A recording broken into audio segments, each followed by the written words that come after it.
Oke, selamat jumpa kembali kawan-kawan vokal di Vokal Channel. Kali ini kita akan obrolan warung kopi lagi, gitu ya. Kita akan ngobrol-ngobrol santai soal seputar lifestyle dan dunia kerja dan sesuatu yang dihadapin oleh orang-orang di zaman ini, gitu. Masih pada sibuk, masih pada ini, silakan kalau masih mau ngopi gitu ya. Ngopinya ngopi yang nggak ngopi juga nggak apa-apa sih, nggak harus ini. Oke, kali ini kita akan ngobrolin satu topik yang lumayan menarik atau juga kadang-kadang nggak enak karena pernah dialamin gitu ya. Konsepnya dimarahin bos gitu, dimarahin sama bos. Bos di sini yang kita maksud itu adalah bos atasan kerja ya gitu ya, bukan bantuan operasional sekolah. Kalau bantuan operasional sekolah itu emang harus dimarahin karena kan menterinya kan dimarahin ya. Oke.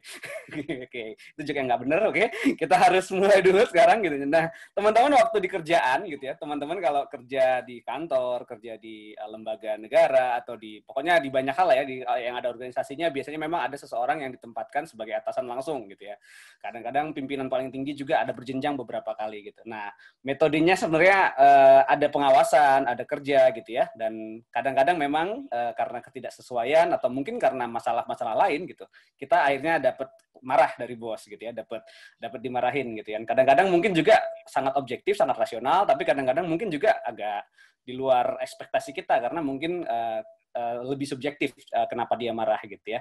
Nah, itu yang mau kita obrolin sekarang gitu, karena saya Bang Basar sama Firhot di sini mungkin pernah ngalamin itu ya gitu ya. Mungkin pernah dimarahin, mungkin juga pernah marahin sebagai bos gitu.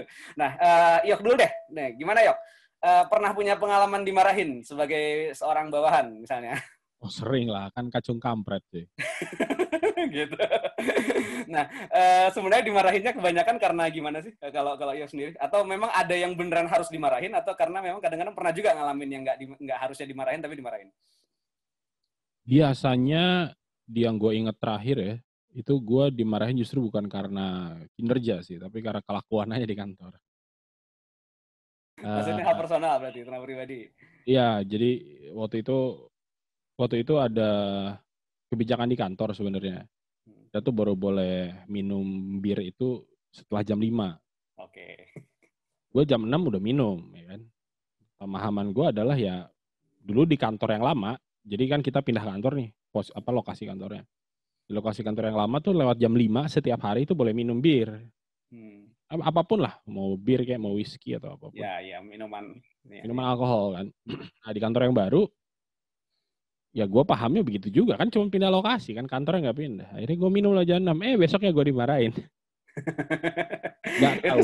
sampai ini, sampai lumayan frontal atau gimana? Atau cuma Enggak. disindir atau gimana? Jadi biasanya bos gue tuh ngemarahinnya jalurnya panjang biasanya. Jadi gue dimarahin sama bos gue langsung, sebenarnya nggak dimarahin sih, lebih ditegur lah. Dia heran kenapa bosnya dia, direktur presidirnya tuh marah.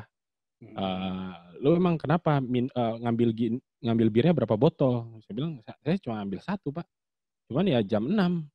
Oh iya, soalnya ini lagi diomongin aturannya cuma boleh minum setiap hari Kamis lah, ya nggak ngomong ya.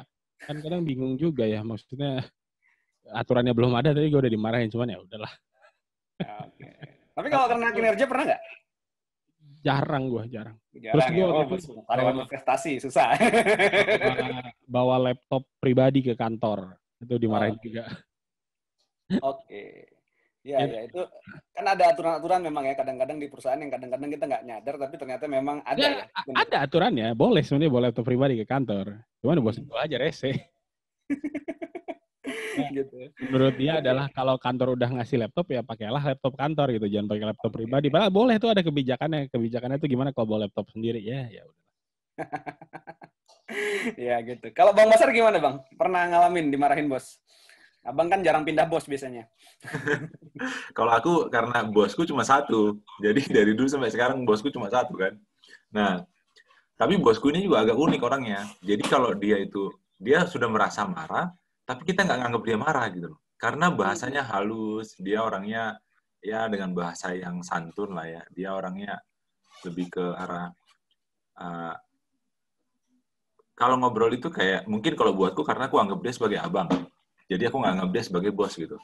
Nah, jadi ya kalau dia ngomong ya aku akan kerjakan gitu ya. Dan aku tahu kalau aku salah. Tapi dia nggak akan bilang bahwa salahmu itu ini, nggak. Dengan dia dia nyampein sesuatu tuh, dari situ aku berpikir, oh ternyata aku salah ngerjain ini, ternyata kualitasnya harus lebih bagus, ternyata aku terlalu lambat ngerjainnya. Nah, jadi aku belajar dari situ. Dia nggak pernah ngomongin langsung ke teknis lu kerjanya ini, kayak iya kan misalnya nggak boleh minum bir gitu. Dia nggak ngomong minum birnya, tapi dia bilang di kantor, kalau di kantor tuh kan bagusnya kita yang kita kerjain apa aja sih, nah misalnya gitu ya, nanti baru kita mikir, oh iya ya nggak boleh minum bir, nggak boleh apa gitu. Nah, kalau bosku tuh kayak gitu tipikalnya. Sebenarnya lebih enak gitu apa lebih enak frontal sih Bang, kalau menurut Bang? Tapi ya ada enggaknya, karena aku pernah satu kali jadi sampai berantem, jadi aku sampai apa ya, mungkin ini tidak perlu ditiru ya sama teman-teman yang lain. Jadi aku sampai pernah tuh melawan, jadi bener-bener melawan gitu. Okay. Ya karena gini, nyampeinnya nggak to the point gitu kan, dan harus mencerna. Nah, sementara kan cara kita mencerna itu kan juga beda-beda kan, persepsinya bisa beda kan. Nah, jadi akhirnya miss-nya makin gede gitu kan. Nah, jadi akhirnya berantem gitu. Jadi sampai misalnya dia sampai suruh aku ke kantor nih, kau datang dulu ke kantor kita ngobrol. Maksud dia ngobrol itu ke kantor tuh ngobrol baik-baik, artinya dia akan menjelaskan dengan bahasa intonasi yang ini kan, yang inilah yang seperti biasanya dia lakukan. Tapi kan aku karena udah keburu kesel nih di email begitu, nggak ada, aku nggak mau datang, aku bilang gitu, aku lagi mau ada urusan yang lain, aku gituin. Nah, jadi ada minusnya gitu kalau urusan yang seperti itu. Tapi juga memang kalau untuk yang langsung to the point tuh, ya nggak enaknya gini, orang yang kita marahin itu pasti langsung mengkel gitu loh. Jadi langsung bad mood, pasti nggak enak kan gitu. Dan hubungannya mungkin bisa komunikasinya bisa jadi lebih buruk nanti dalam hal-hal yang selanjutnya, dalam pekerjaan yang baru gitu. Begitu. Okay. Kalau menurut Yok gimana? Enakan gimanain? Enakan ditegur langsung atau di ini? Kalau bos baiknya gimana? Atau baiknya menyadarkan diri? Kebijakan gua sih sebagai pribadi, kalau marahin itu di private, di ruang tertutup, muji itu di ruang terbuka, gitu aja sih. Itu jauh lebih baik menurut gue. Jadi baiknya bosnya begitu ya. Kalau marah secara privat dulu, baru habis itu di ini gitu. Sebenarnya apa ya? Kadang-kadang kan ada yang lumayan deket, ada yang lumayan jauh itu hubungan antara atasan dengan bawahannya gitu ya. Dan ada kantor yang memang lebih formal, ada kantor yang lebih santai, lebih egaliter. Baiknya sebenarnya prinsip-prinsip itu memang sama ya, atau mau dibuat beda sebenarnya? Kalau dimarahin sama yang lebih deket, rasanya gimana sih? Atau nggak tahu deh. Kalau Bang gimana? Aku dulu ya, bentar ya. Nah, jadi kalau ya itu tadi kembali ada plus minusnya. Jadi misalnya ada jarak misalnya gitu ya antara bos dengan anak buah. Itu aku kan jadinya. Jadi seolah-olah kayak orang ya kayak jadi kayak majikan sama pesuruh gitu loh. Nah, jadi itu kan hubungannya pasti hanya terbatas pada kepentingan. Jadi gue ini kepentingan gue, lu harus ngerjain ini. Nah, kepentingan si orang yang pesuruh ini, ya yang penting lu gaji gue gitu kan. Nah, jadi tidak ada interaksi yang menurutku tidak kurang manusiawi lah jadinya kalau begitu. Tapi kalau terlalu deket juga jadi akhirnya kebanyakan tuh jadi nyepelein gitu. Karena aku juga pernah ngalamin. Jadi sampai aku mecat nih ya. Karena aku ya sebenarnya kan itu kan juga tindakan yang tidak enak ya buat seseorang untuk mecat teman kerjanya gitu. Jadi karena udah nyebelin banget. Tapi kan tujuan kita tadinya, kita pengen bikinnya itu egaliter, tidak ada jarak gitu. Tujuan kita adalah supaya kerjaan kita lancar, supaya semua baik-baik aja. Tapi kembali tadi, persepsi gitu kan. Nah, jadi si kawan merasa, ini abang basarnya, kira-kira gitu kan. Nah, jadi akhirnya dia nyepelein dan ketahuan kerjaannya copy paste ya. Udahlah langsung di inilah gitu langsung. Kayaknya aku tahu ceritanya itu. Berikanlah aja gitu. Oke. Tapi memang mungkin kalau jadi bos itu ada enaknya ada enggaknya. Jadi anak buah juga ada enaknya ada enggaknya. Jadi dua-duanya sebenarnya punya peran masing-masing, punya kegunaan yang sama sebenarnya, karena tujuannya adalah untuk menciptakan menyelesaikan pekerjaan dan mendapatkan goal yang diinginkan kan gitu. Nah, kalau itu gimana, Yok? Enakan gimana? Deket, jauh? Kalau deket negurnya gimana? Kalau jauh negurnya gimana? Gue tuh jarang jadi bos ya. Pengalaman gue punya bawahan tuh itu udah 5 tahun lalu, dan bawahan gue cuma 5 orang.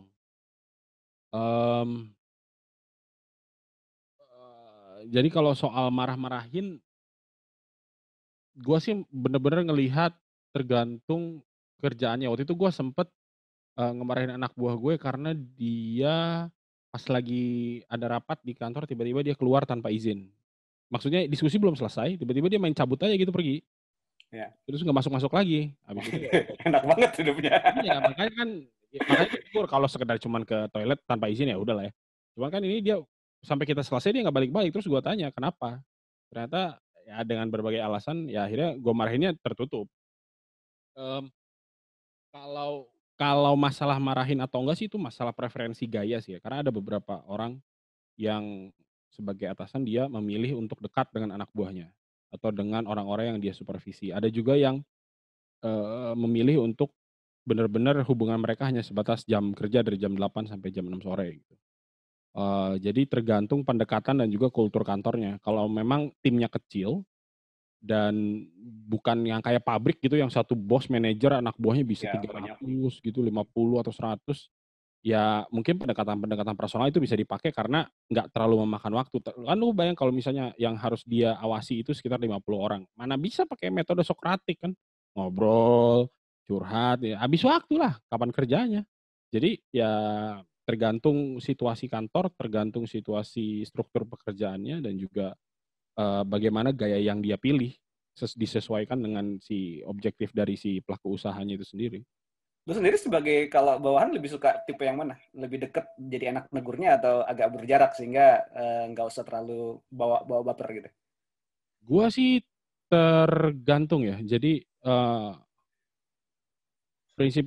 gua sih melihatnya menurut gua, bos itu harus salah satu dari antara dua. Dia secara personal oke, tapi jadi bos itu nyebelin. Demanding lah, suka minta ini itu, tapi secara personal dia oke. Atau dia, secara personal nggak perlu oke, nggak usah ngundang gua makan ke rumahnya lah, sok nanya kabar ini itu, tapi secara pekerjaan dia dia, cukup, pengertian dan dia memahami, beban kerja masing-masing. Kalau udah seperti itu sih gua rasa pilihannya mana aja nggak masalah. Yang jadi Oke. problem adalah ketika dia secara Dua-duanya enggak. personal nggak oke, secara kerjaan juga nggak oke, itu yang paling bermasalah. Dan gue pernah dapat bos yang kayak gitu, itu wah anjir itu nyebelin banget. Itu waktu hampir 1 tahun gue paling buruk lah dalam hidup. Drama. Ngeri kali yuk, macam sinetron. Ya, itu kayak sinetron, itu emang kantor gue itu kayak sinetron.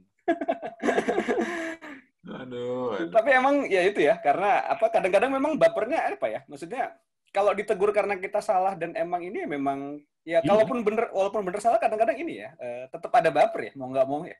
Atau gimana? Menurut gue disitulah kuncinya kalau dimarahin di ruang tertutup, dipuji di ruang terbuka.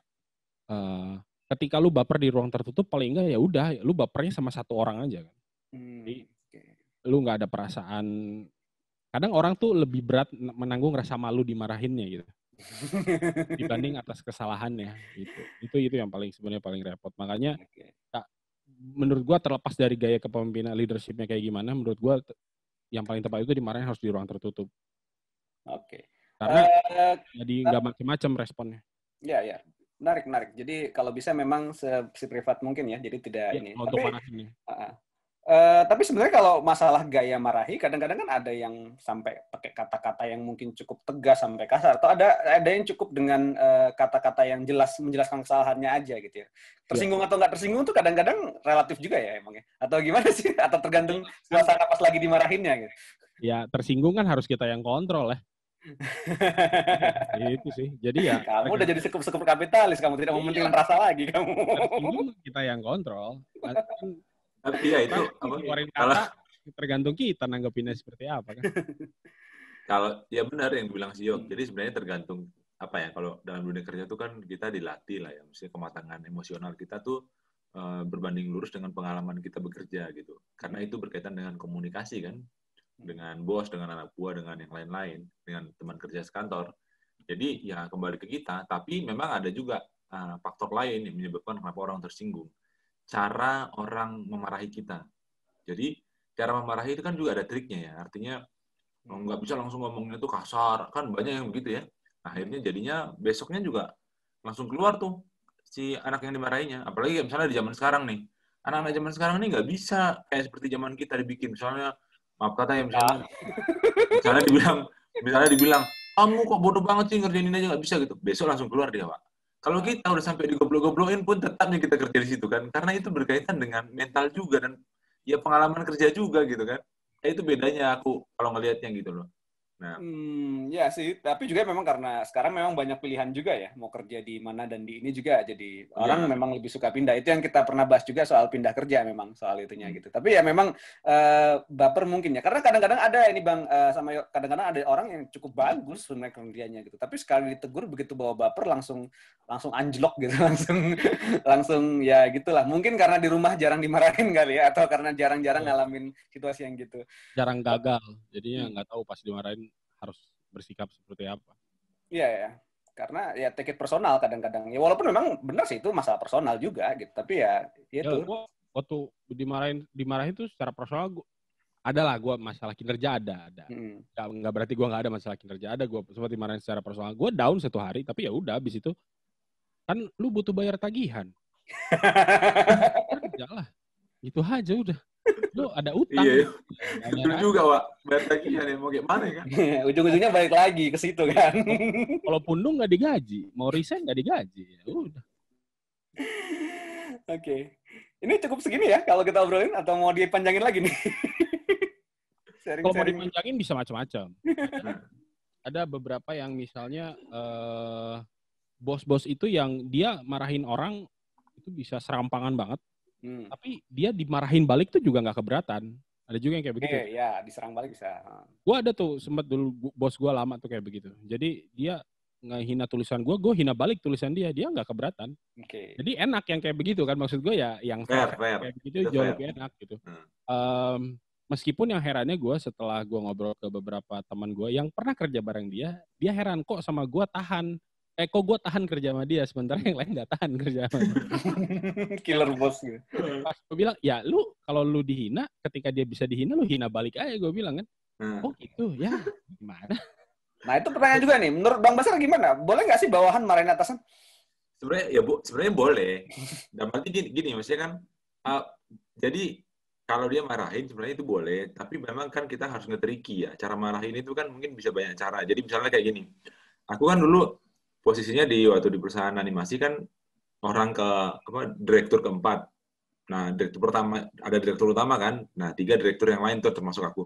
Nah, jadi cara aku memarahi karena kadang-kadang kan memang nggak semua ingat sama timeline kerjaan, deadline segala macam kan. Nah, jadi satu kali tuh direktur utamaku tuh dia lupa gitu loh, dan belum ada progres untuk dikerjain, belum ada tanda-tanda mau ngerjain beresin si timeline ini gitu kan. Nah, aku kan khawatir ya.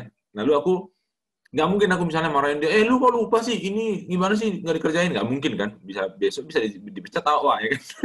Nah, jadi caranya aku gini, aku pura-pura tanya, kalau nggak salah kayaknya minggu depan kita ada target yang harus dicapai ya, apa sih aku lupa, aku nggak tahu, coba deh lihat, lu inget nggak? Gitu kan. Nah, aku bilang gitu, baru dia bilang, oh iya ya tanggal segini kita harus lakukan ini. Nah, itu salah satu maksudku trikinya untuk dalam tanda kutip memarahi ya, kira-kira gitu. Nah, Ya, jadi wajar sebenarnya. Bahasa halusnya gitu kan, bos boleh Iya. marah ke bawahan, tapi bawahan ya negur aja lah paling gitu. Nah, iya, kira-kira gitulah. Tapi iya, nah jadi tapi aku sepakat dengan yang dibilang Iyo bahwa bos juga harus bersedia untuk kalau bahasa Iyo kan dihina. Ya benar, jadi fair gitu bosnya. Jadi kalau lu marahin anak buah bisa, ya lu juga harus bisa dimarahin, tapi lu harus terima dengan lapang dada. Tapi ada kasus yang ketika bosnya dimarahi, bosnya pundung. Dan itu banyak juga terjadi. Dan akhirnya yang tersiksa ya si anak buahnya. Gitu. Ya, satu yang harus diingat lah, tidak ada bos yang sempurna, coy. Oh iya benar sih, benar. Betul. Ada. Gak ada perusahaan rokok, bos sempurna. Yang ada cuma rokok sempurna ya. Gak ada tuh bos yang personal baik, terus di kerjaan gak pernah marahin, pengertian gitu, selalu nanyain, itu ngasih bonus, ngasih kinerja bagus tuh nggak mungkin lah. Tapi kadang aku gini juga ya, dalam dunia kerja tuh kan, karena sempet lah 3 tahun ngurusin anak-anak di kantor. Jadi aku ngelihat ini, nggak tahu ini pendapatku ya. Kadang-kadang kalau kita kerja kayak seperti di Indonesia lah rata-rata ya, menurutku tuh orang bekerja itu lebih banyak bukan ngurusin teknis kerjaan, tapi ngurusin psikologisnya si pekerja.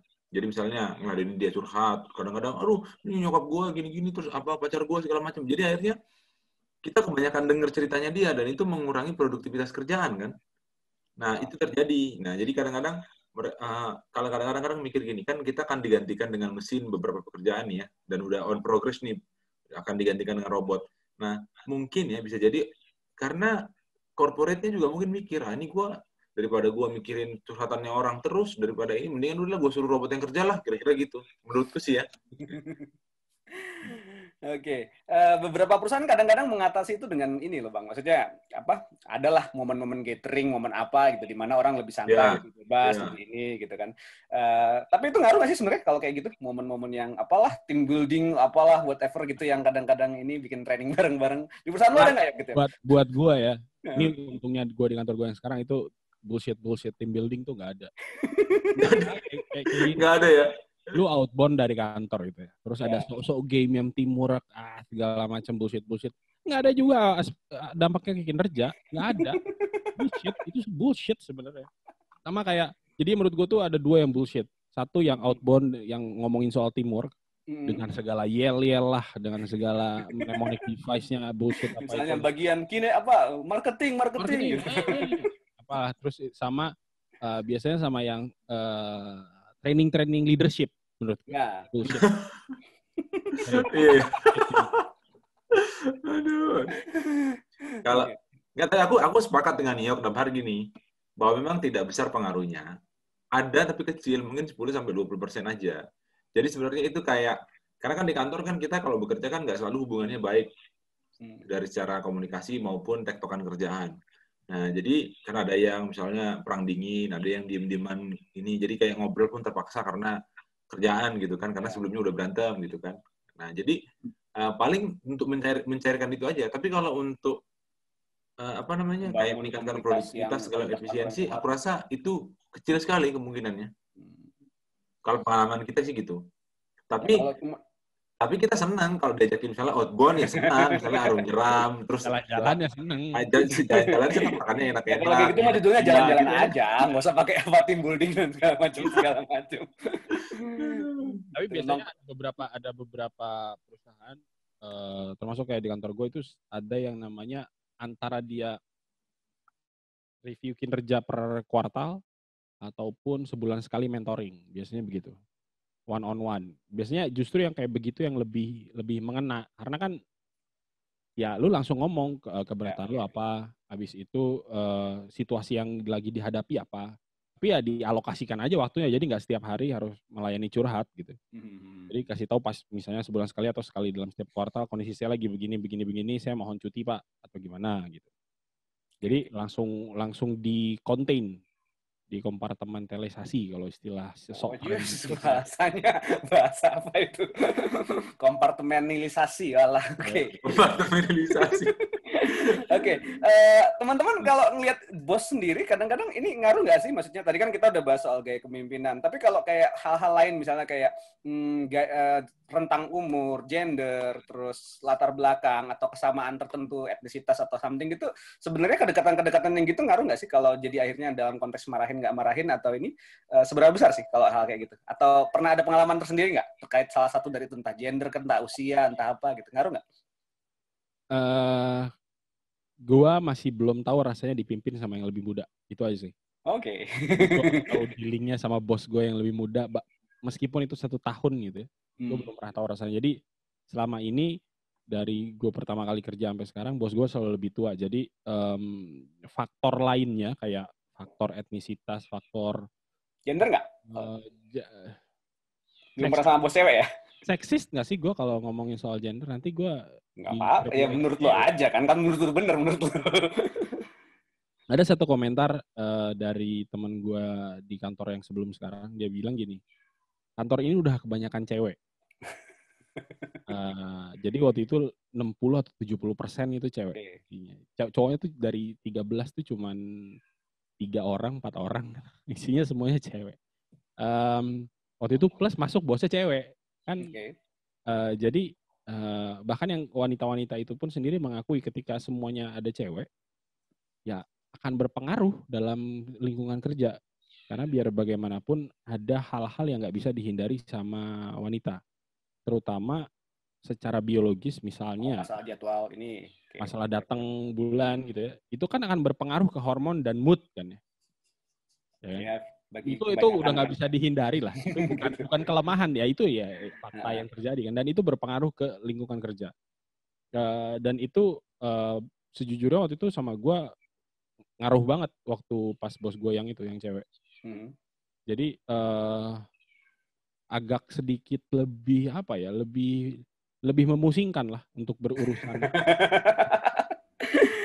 Kalau gue sih pernah ngalamin bos cewek memang agak berbeda ya, karena kalau gue sendiri pribadi ngalamin bahwa biasanya lebih menyeluruh gitu ya. Tapi nggak tahu, ini kan nggak berarti semua perempuan begitu. Tapi dalam hal ngelihatnya memang lebih terkait semua gitu. Jadi jarang satu itu. Bos gitu. cowok kelemahannya tau nggak apa kadang?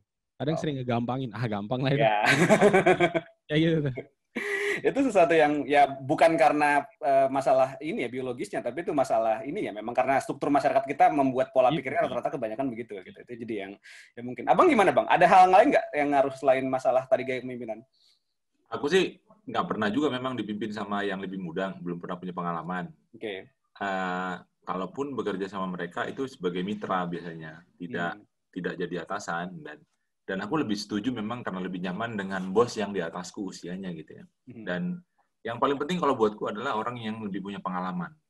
Jadi dia memang sudah punya pengalaman, lebih banyak dia makan asam garam di bidang itu daripada awak. Jadi awak pun kalau dengar dia kasih advice, kita jadi oh iya benar juga ya. Terus kita uji gitu apa yang dia bilang, oh iya benar gitu. Nah jadi ya. Dan kadang-kadang juga pengen sih ngerasain bosnya perempuan gimana ya gitu. Tapi pasti kalau perempuan kan lebih detail gitu, lebih rinci dia. Dan mungkin lebih... nggak semua juga sih, tapi ya mungkin... bawel juga gitu. Gitulah. Ya nggak tahu lah. Nggak boleh seksis, nanti di-ban di channel ini. Kita bukan seksis, tapi kan ini ya begitulah. Nanti kita akan dengar dari teman-teman versi perempuan ya, versi yang ini. Nanti kita akan tambahin ceritanya gitu. Oke, sip. Ya, tapi memang ini ya, kalau bicara tadi, tapi kan kadang-kadang struktur perusahaan nggak selalu memungkinkan begitu ya. Bisa jadi nanti kita dipimpin sama yang mungkin lebih muda, atau mungkin ini, dan kadang-kadang mungkin juga kurang berpengalaman gitu. Pernah punya pengalaman kayak gitu nggak sama bos yang kurang pengalamannya daripada kita dalam bidang yang kita geluti di sektor itu? Atau pernah? Enggak, gue belum pernah. Untung. Belum pernah ya? Oke, itu juga nanti kayaknya jadi masalah lain yang bisa... Nah, jadi itu akan jadi masalah. Waktu itu gue cuma ada sempat satu pengalaman dikit banget. Jadi bos gue di kantor yang lama banget, sebelum 2 kantor sebelum sekarang, jadi dia merasa bisa nulis hal tertentu lah. Oke. Dan itu perlu nulis dalam rentang waktu yang secara rutin. Gue udah sering bilangin, lu kalau nulis itu, padahal dia bos gue, editor in chief, pemret gue. Tapi dia untuk menulis yang ini nggak pernah bisa nih. Tapi dia ngotot, dia merasa bisa. Jadinya? Akhirnya gue buktikan lah, ayo kita tarung nulis dalam 1 jam. Siapa yang bisa menghasilkan tulisan lebih bagus soalnya ini. Akhirnya dia kalah. Oke. Ya itu enak sih, fair ya gitu kadang-kadang. Itu bos yang sebelumnya yang gue bilang itu, kalau dia ngemarahin gue marahin balik, dia nggak masalah. Oke. Jadi ya begitu deh. Nah masalahnya kan gue belum tahu nih dengan kantor yang biasanya multinational companies kayak begini, kadang tuh suka tuh yang dari luar negeri yang masih muda-muda tiba-tiba masuk merasa paling paham gitu. Nah itu untungnya gue belum pernah. Untungnya. Kalau abang gimana? Ya sama, belum pernah juga lah. Oh iya. Ini deh, satu yang terakhir deh sebelum kita tutup. Kadang-kadang ini ada nih beberapa bos yang kadang-kadang mungkin dalam hal kepemimpinan jadi agak kurang karena gini, seringnya pas terjadi kesalahan gitu, selalu ngelemparnya ke anak buahnya tanpa dia negur kadang-kadang atau apa, begitu terjadi kesalahan akhirnya dilempar ke anak buah, disitulah ditegur, kadang-kadang seperti itu. Nah kan seperti tadi kita bilang tidak ada bos yang sempurna gitu. Kadang-kadang juga ada yang melakukan pelanggaran-pelanggaran tadi gitu kan, malah nyalahin tapi tidak pernah memberitahu, terus kadang-kadang negurnya di depan umum gitu ya, jadi sangat mengini gitu kan. Nah kalau seandainya ngadepin yang katakanlah bos yang agak durhaka seperti itu, gimana rasanya kalau teman-teman ngalamin itu? Ya nggak enak lah pasti. Ya pasti. Kalau aku sih, kalau yang begitu harusnya diomongin gitu, dikasih tahu gitu ke bosnya, karena itu jadi habit kerja yang buruk kan, karena kan misalnya nggak cuma hari ini, misalnya dia hari ini dia ngelempar kerjaan, nggak cuma hari ini, besok-besok dia akan lakukan itu juga karena ya itu udah kebiasaan dia gitu. Dan lebih bagus dia istilahnya itu kalau kalau orang kerjaan bilang dikomunikasikan, jadi bahasanya gitulah. Nah jadi tapi emang itu nggak bener lah, maksudnya justru harus sebagai bos tuh justru harus bertanggung jawab. Jadi misalnya kalau ada klien nih, klien misalnya bilang, nih, kok lu ini kok nggak bener sih kerjaan anak buah lu gini. Nah, kalau dia nyalain anak buahnya, maksudnya dia langsung melempar ke anak buahnya, itu berarti dia tidak layak dianggap bos. Karena bos itu harusnya dia bagaimana nge-cover ini semua, mensinkronkan semua ini supaya bisa bagus gitu loh. Supaya kerjanya bener, kliennya puas, anak buahnya juga nyaman mengerjakannya. Karena kalau nggak begitu ya ngapain jadi bos gitu loh. Karena bos itu menurutku, memang ada sih orang yang jadi bos karena memang sudah lahir 7 turunan bapaknya kaya gitu kan. Tapi ya kan, ya itu kita nggak bisa nolak lah mau gimana pun. Tapi kan gini, kita harus belajar setiap hari supaya bagaimana kita makin baik, makin produktif, makin menghasilkan, dan kalau bisa justru kita jadi inspirasi dan jadi contoh buat teman-teman kerja kita gitu. Nah, gitu. Gimana ya kalau ketemu sama kayak Reza Rahadian di My Stupid Boss tuh, kayak gimana kalau ketemu yang kayak gitu tuh? Diracun sama si Yok. Kayak begitu mah langsung kerja cari ngeliatin LinkedIn lah. Iya. Menurut gua nggak sepakat dengan tanggapan Basar yang bilang harus komunikasi, bullshit lah itu. Nggak ada ya, itu nggak ada komunikasi ya. Buat gua kalau menurut lu itu masih cara yang tepat sih oke aja. Iya. Itu tapi maksudnya kan bos kayak Reza Rahadian gitu kan ada kenyataannya bahkan ada gitu. Untungnya gue belum pernah dapet ya. Itu di dunia yang ideal lah, ketika tidak ada apa-apa dikomunikasikan bisa selesai masalahnya. Menurut gua kalau ada bos yang kayak begitu, meskipun cuma sekali, lu mending langsung cari kerjaan baru. Mending harus ngomong ya. Nggak, buat gue sih nggak usah diomongin, makanya cari kerjaan baru. Cari kerjaan baru ya. Tapi kayak begitu diomongin. Memang aku sepakat bahwa kayak dibilang si Rizdo tadi, kalau bosnya kayak yang film My Stupid Boss tuh, aduh itu kacau banget lah. Nah itu kalau gue mah hari itu gue diterima, hari itu gue keluar gitu, tahu dia cacat begini. Iya, tapi kan ada beberapa tertentu, gitu. Kayak misalnya kayak kita di PNS gitu kan kita nggak tahu atasan kita tiba-tiba kayak gitu kan, kita nggak. Oh iya juga, ya benar juga. Enaknya kan kalau PNS kan lu susah dipecat ya udah. Oh iya, PNS susah dipecat. Iya, tapi kan itu perjuangan bertahun-tahun nunggu dia pindah kan bisa. Ya kan bisa cari sampingan. Oke. Ya, kayaknya itu ya obrolan kita sekarang ya. Teman-teman yang pernah punya pengalaman, pernah dimarahin sama bos, atau pernah ngemarahin orang juga gitu, boleh share pengalamannya nanti di kolom komen. Nanti siapa tahu kita bisa lihat mana yang lebih ini ya. Mungkin ada cerita-cerita yang unik gitu ya. Siapa tahu teman-teman pernah punya kejadian-kejadian yang lebih unik, dimarahinnya kayak gimana gitu kan. Ternyata ini, atau dimarahin ternyata salah orang gitu ya. Bukan kamu yang harusnya dimarahin gitu. Nah, bagi aja cerita teman-teman. Tadi Yok sama Bang Basar sudah cerita pengalaman mereka. Mungkin kebanyakan dimarahin atau memarahin gitu. Tapi yang jelas buat para bos-bos yang terkasih yang baik ya, coba tolong diingat tadi kata-katanya, kalau bisa kalau negur ya di yang lebih privat gitu ya, jangan ini, terus juga jangan malah membuat down, dan teman-teman yang pernah ditegur jangan langsung down ya gitu ya. Nggak berarti begitu ditegur atau ada kesalahan dunia runtuh gitu ya. Kalaupun dipecat kita masih bisa yang lain gitu ya. Tapi kalau bisa jangan diulangi kesalahannya dan jangan baper gitu ya. Karena sekarang dunia internet sudah sangat canggih ya, jadi kita nggak akan baper-baper lagi kalau nonton video. Oke. Itu aja teman-teman untuk obrolan kita kali ini dimarahin bos. Boleh share pendapatnya dan boleh setuju atau nggak setuju, nanti kita bahas berikutnya. Jangan lupa di obrolan warung kopi yang berikutnya nanti dari Vokal, juga rubrik-rubrik yang lain, ada ngobrol santai, ada ngobrol pintar, nanti tetap pantengin channel Vokal, jangan lupa untuk share, komen juga, jangan lupa untuk like, jangan lupa yang paling penting untuk subscribe, tekan tombol notifikasinya, ya nanti bisa diikutin. Terima kasih rekan-rekan buat kali ini, sampai jumpa lagi di obrolan Vokal berikutnya.